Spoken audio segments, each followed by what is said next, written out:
Machiegni kendo e weche manyien mag ang'ich welo. Duol machoko usuru KRA otudore kod johala e tong Kenya kod pinje mamoko kod jokanyo mamoko kaka yor jiwo choko usuru kendo tego ohala e kind pinje.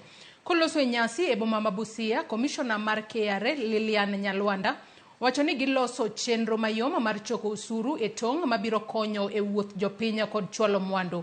Coordinator mar Imbo mar Kenya, Patience Njau, wacho ni gwenge makono choko bilion 2 dwe ka dwe kaka usuru ne piny owacho ma kaunti ma Busia ichiwo ne milion 800 dwe ka dwe.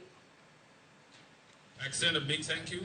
We are here, we are happy, and we are just encouraging our partners to come and pull together. We continue collaborating, ensure that we conduct legitimate trade, we protect our borders, and we safeguard that which this country has.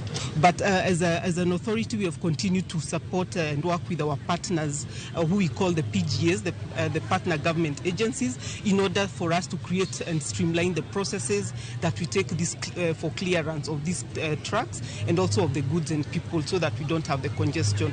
The other key challenge that we also face as a region is the porous border points. The stretches are quite long between the borders we have.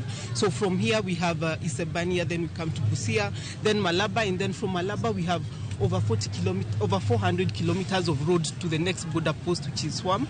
So that creates a lot of opportunity.